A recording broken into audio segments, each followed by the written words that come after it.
Welcome to Brand Saving the Planet. I'm Kelly Rogan, and this is the podcast where we talk to startup founders working to make this world a better place, to learn from their journey and help you grow your own impact startup. All right. Awesome. Well, I'd love to go ahead and get started with a little introduction. So Francis, why don't you set up the scene for us? Can you kind of share with the audience really who you are, where you're from or living, and what you're working on right now?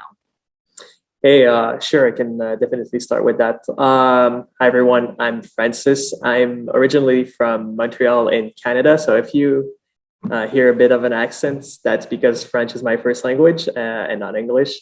But I'm currently living in Chicago. I'm an accountant, so working at a full-time job in an accounting firm, but also working on this project, which is probably what we're going to be talking about today.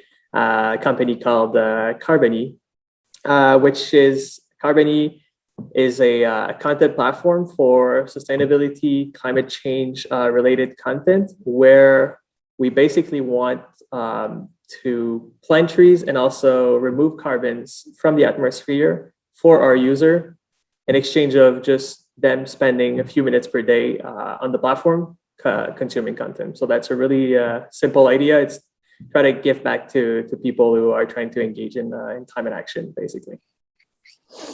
It's a brilliant idea, and I'm curious, where did the seed come from, and has the idea evolved at all? So were you guys kind of going down any different paths, or how did this start off in this journey? So I think the awakening moment, I'll say, for myself and my co-founder was really during the pandemic.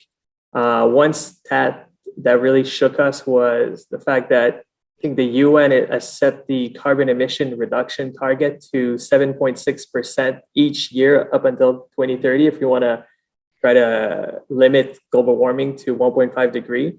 And during the pandemic year, I think we only reached 6.4%, which is it's not too bad, but it's not there yet in a year where we literally pretty much everyone, me included, did nothing. Yeah. So that was really that shook us. That stat really shook us and also made us reflect on our habits. Also the pandemic, the shift of your habits. You're basically doing nothing. Mm-hmm. Before the pandemic, I was in this belief that I wasn't perfectly involved in sustainability, but I was probably better than most people. And I think the pandemic plus this stat made me realize that this wasn't the case, that I was probably more part of the problem than the solution. Mm-hmm. And really that pushed me to try to do some research, try to understand how I could reduce my impact and my footprint on the planet. And the one thing that I realized was there's a lot of information out there, but it's really hard to find the right information for you easily. And also, if you want to have a tangible impact, it's hard to do so without having to pull up your wallet and pay for something, pay for a service or product to claim that you are part of the solution. Yeah. So those really were, I think, the pandemic plus what we've realized when we were trying to better ourselves was really the starting point of this whole idea. Yeah. I think a lot of people can really understand and feel the exact same way, that they're so frustrated, right? We all want to do something. And then sometimes you dig into, I saw statistics the other day on the podcast, How to Save a Planet. And they were saying that the actual individual impact on a one person's level is 0.0 times 9. It's 9 zeros, 3. Yeah. And that's for an American, which is way higher than many other places. So that can be really challenging. And then when you do, want to do something, maybe you do say, what, I'm fine with pulling out my wallet and paying. What is the actual impact of that money? Yeah. Right. Sometimes I've heard a lot where, it's just kind of when you go to church and you pay the money sometimes to get rid of your sins, but you can keep on sinning, right? As long as you do your monthly donation. Yeah. It's kind of that sort of a feeling where you're is that really how it's being done? So I think that this is so needed, that people really want to actually see what is my real measurable impact and how can I get more closer to climate action. So Yeah. So let me jump into sort of the main problem. So the problem that you're working to solve, I know kind of the global big problem, but more like the actual, product that you're building. What are you working to build, and what is that problem that you're attacking? I think the problem is, and I think you said it, like most people are concerned about climate change. They're wanting to do more, but they don't really know where to start. And that's kind of the problem that we're trying to solve, and what we're trying to offer to people is we're building this platform so that engaging in climate action is going to be easy, accessible to everyone, because we want to make it free. You don't have to pay to be on the platform. You don't have to purchase a product. Like, we will potentially recommend companies who are doing good for the planet, but it's up to you if you want to buy something or not. And really, we want to make this whole process rewarding, right? So by spending 5 minutes on our platform, which is something that we all spend like on average up to like 3 hours on social media on our phones. So It's true. if you can just like carve out a 5 minute and spend it on our platform, well, at the end of a few days, you're going to be able to plant a tree, and we're going to plant it for you for free. So that's kind of what we're trying to do is make this whole process so super easy for people to just join the movement, and try to rally as many people as possible to the cause. It's kind of And you're right that people already spend, and I think it's a big, social media is a big topic. There's all the Netflix documentaries and everything, and it's true that people don't typically feel happier or definitely less educated. They're not getting any more education from social media. So it seems like you're really trying to focus on a win-win, where not only are you able to educate and create a positive experience for the user or something that they already want or actively looking for, but also they're getting rewarded and being able to feel like they're actually part of the solution by spending that time. Yeah, that's exactly it. And what we're trying to do is, we'll call it like, it'd be like a curated content platform where at the beginning we'll filter out and we'll work with a handful of content creator, because that's kind of what we want to avoid. Is there's so much noise right now on social media, and like you said, like it's hard to find something like true information, because there's greenwashing as well, and there's a lot of people who are just replicating and copying information. What we want to try to do is make that access to the information easier, and like you said, like rewarding. Like I wish I'm using I think it's a good example, the Ecosia search engine. It's such an simple idea, but it's so rewarding for me to say that I can do my searches on this search engine and plant a few hundred trees per year just by because I know they're generating advertising revenue, but I know that we're giving that money to a company that's doing good for the planet. So it's always super rewarding. And they're exploding. I mean, they're absolutely every single time I look at their website or information, they're hiring for 50 different positions. They're definitely exploding, which shows you that need that people are willing to. I think we've been so, it's been so many years with the top, monopoly tech companies. And I think we're tired of that and getting open to it. But I do have a question for you in terms of the content. So I know you mentioned, I think it's really important to make sure that there is high quality content, that it is vetted and from sources that are reliable. But how do you find the balance between kind of allowing the freedom of speech, right? That anyone can say anything and they can still communicate and have the sense of community, but also having really vetted and high quality content? That's a good question. I think one of the features that we want to bring on the app is we want to create chat rooms where people are able to share their ideas and comment on certain topics. And also what we want to do, especially at the beginning, we're a small platform, is to give access to content creator, but smaller content creator. Someone who is studying in sustainability, they have their own blog, they have their own account, they have maybe a few hundred or thousand followers. The follower count doesn't matter. It's just, do you have quality content? Can we trust the content that you have? Yes, well, hop on the platform. And the way that we're also trying to be, I think I'd say, fair with those content creators is, as we generate revenue, we will pay them royalties. So it's something that's coming on Facebook. I think there's been lawsuits about that, and we want to be fair from the start. If you create content that helps us generate revenue, then you deserve a share of that revenue. So I think that's also a way that we feel we're going to be able to attract some quality creators for sure. But yeah, I think to answer to your first point, there's going to be a way for people to be able to interact with the content on the platform. That's really interesting. I think that's a really, really good model because in the end, if you're trying to get this high quality content, embedded information and good sources, that takes time and energy. So I think it makes perfect sense that these people, are able to sustain as well. Like sustainability has to be built into, our systems, our financial systems as well. So I think that's really interesting. Cool. So in terms of what you're working on and kind of your day-to-day and building this product, what are some of the top challenges that you're facing, whether it be, the development or building the team or, financing? What are the biggest issues that you guys are currently facing to get this along? I think, well, definitely financing is always a good challenge, especially there's a lot of money going towards clean tech, but it's a lot towards B2B solution, like green energy. There's going to be energy efficiency, batteries, those type of companies, and there's maybe a little bit less investment on the B2C side. There still is a lot, but maybe a bit less of a focus.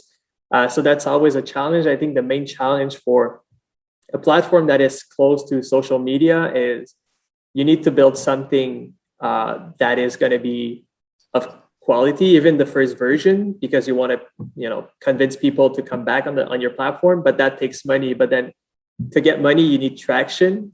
But it's hard to get traction without having a product out. So yeah, exactly. It's always a chicken or the egg. So I think with our partnership with content creator, we'll find a way to create that traction, definitely. But yeah, that's something we've been working on, and also the developing side.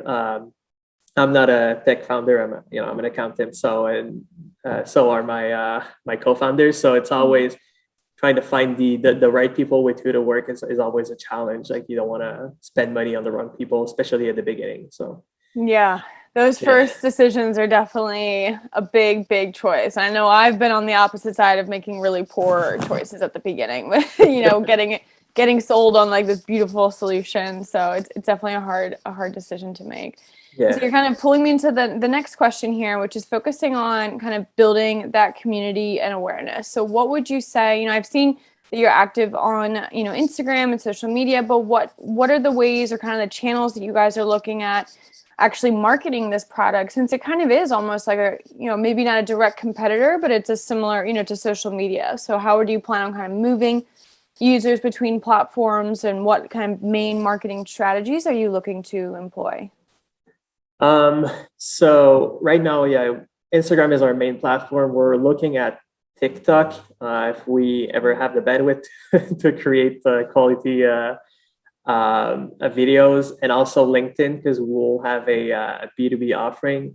I think our message for now is, so what we're doing on our Instagram account right now is we're planting trees for our users, and we're doing like those tree planting initiative every week, and at the end of each month we're planting trees for our new followers and things like that. So I think what we want to establish is we want to build this as a reference that, okay, Carbony, they're planting trees for people. You don't have to do much or pretty much like anything. They're going to plant a tree for you or plant trees for you. And we want to use that. And then, this is going to be what we're going to be doing on the platform. So we want to sort of transfer that offering back to our platform as it gets live, and we can get people on it. So I think that's kind of the approach that we're taking in terms of trying to attract people. And also the other way is going to be like we want to work with those content creators, and I think one of the aspect of the partnership is having them help us promote the business and be able to sell what we will be offering on the platform as well, so that we can get into their network as well. I think that's going to be our way to manage to get a bit more people as well. Yeah, and it sounds like a win-win on their end, because in the end, everyone knows, every single marketer in the world, including our agency, knows that social media is really a means to an end, and it is something you have no control over. That community, it looks like it's yours, right? All those followers are yours, but they're not. you have no control. And so I think they would also really benefit from, getting people over to that platform and building a community there where they have more visibility and they already are, vetted as content creators in the space. So I think that's a really interesting idea. So let's talk about futuristic ideas. So in 5 years, what is it going to look like? What is your day to day? What's the size of the platform? What's like the main impact that you're going to be having in 5 years? I think the most interesting part of our offering is that, like, right now we're limiting it to tree planting and carbon removal, but there's so many possibilities. Like, we could start a new campaign to remove plastic from the oceans. So I think we'll adapt our offering based on the current needs of the planet as climate change evolve. Yeah, so I think that's going to be, and also not just the needs of the planet, but the needs and the desires of our community. Like, if people are ready to, like, they're getting maybe a bit tired of planting trees and they want to have a different impact, then we'll listen to them and adapt the offering. I think that's going to be one of our key pieces in the future, to be flexible with what we're trying to offer. The other aspect, like, if I'm talking numbers, and this is highly hypothetical, but if by our 5th year of operation we could have planted 100 million trees and offsetted over or removed over 10 million tons of carbon, I think we would be pretty much really happy about this result. But definitely. So you're literally just casually saving the world.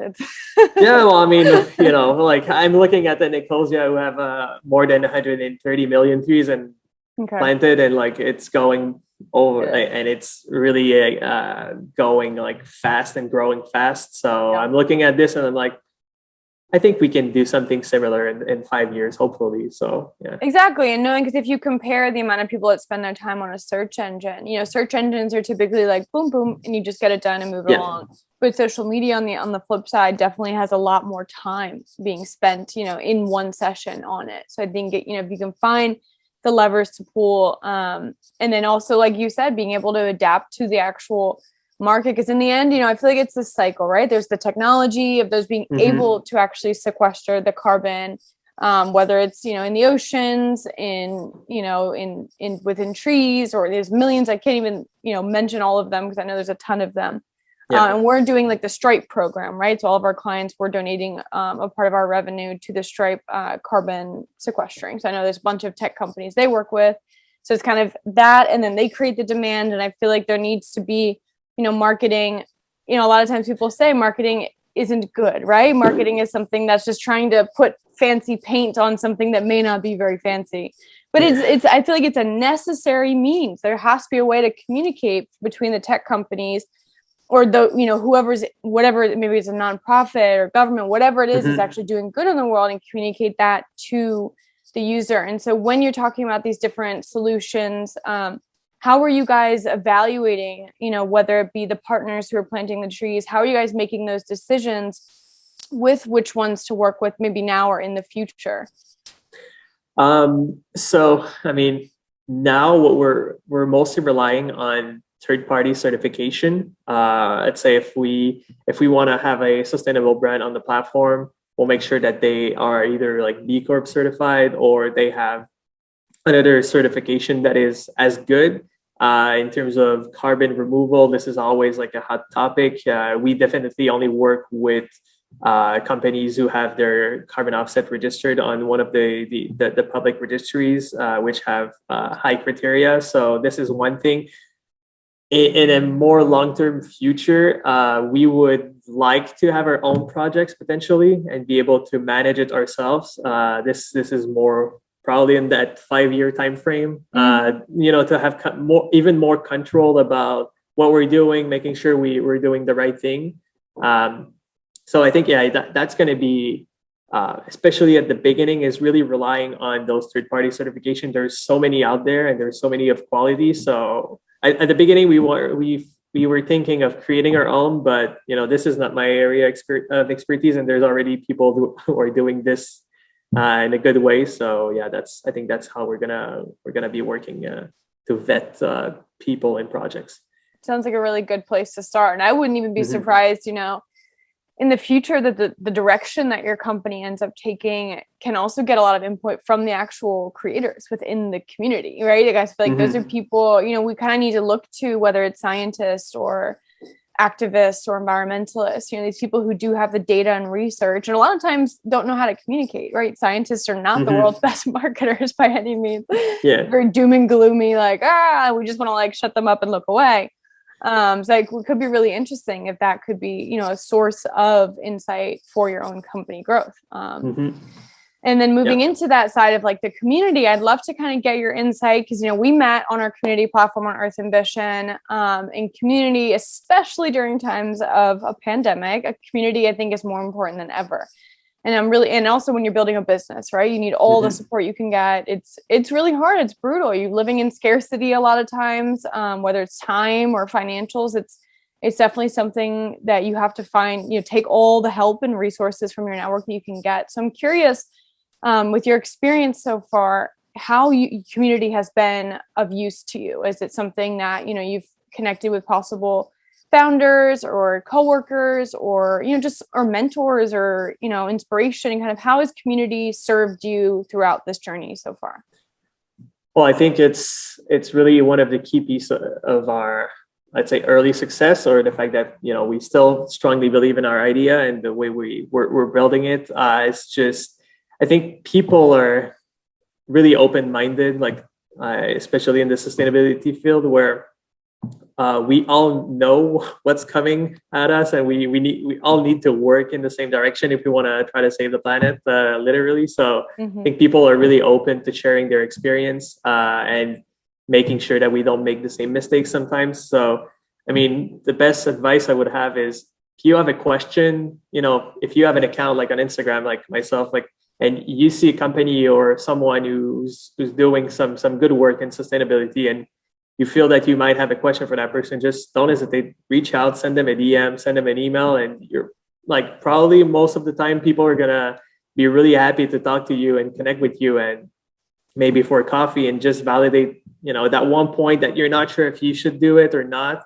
They'll probably have some experience to share with you. So yeah, definitely community has been a big factor in our success. And also, when I'm working this full-time job, I don't know if what's the timeline of me switching to Carbony full-time. So it's always, sometimes it can be overwhelming to try to, if you're looking at this timeline and you don't really know where it starts. So having those people surrounding you and helping you to push forward is definitely something that was super useful. Yeah, I think it's really true. And I love, I work with an agency coach actually, who I'll mention at the end of the video, but he, one of his always advices is that whenever you're trying to, because as a startup, you need a lot of things, right? You need investment, you need clients, you need paying clients.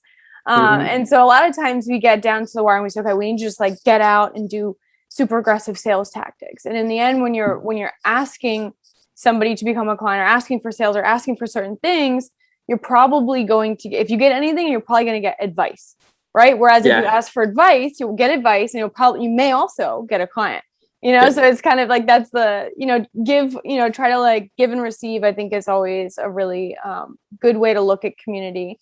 And as that source of inspiration, you never know where things are going to land down the line. So trying to be open-minded with every communication. And I will say as well, we have our own Earth Ambition community, but also climateaction.tech.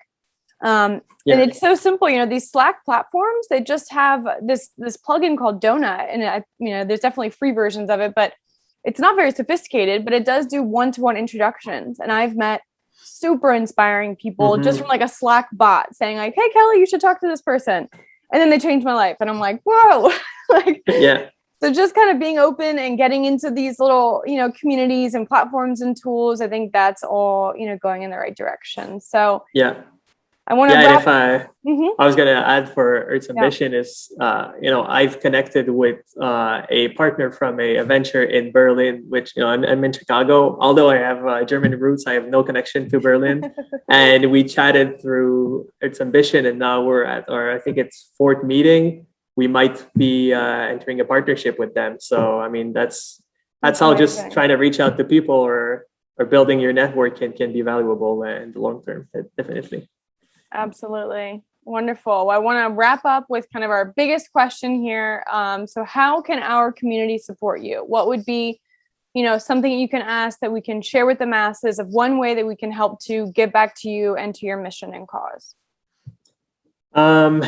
I mean, I think the best way is just, especially, we're gonna launch our beta at the end of of Q4, so probably somewhere in December. If people want to try it out, then just like reach out to us. We'll be happy to put you on the platform because we'll have limited access. We just want and need feedback. We want to make sure that before we release the platform to the public, that we have the right solution for people, and we just don't hit flat. So if people want to spend the 5 minutes only a day just to test out the platform, we'll be happy to have them set up on the platform. Definitely. Absolutely. I'm sure you're going to get lots of bites on that. So we'll include the link and sign up and everything in the descriptions wherever this is being shown. And Perfect. awesome. Well, I want to thank you so much for your time and wish you all the success moving forward. Well, thanks for doing this. I really appreciate it. Super cool. Wonderful. Well, we'll talk soon. All right. Sounds good. Bye. Thanks for tuning in. We'll talk to you soon. Brands Saving the World is an original podcast and Ola Impact production. Our host is Kelly Rogan, and we appreciate all feedback and podcast ideas sent to the email hello@olaimpact.com.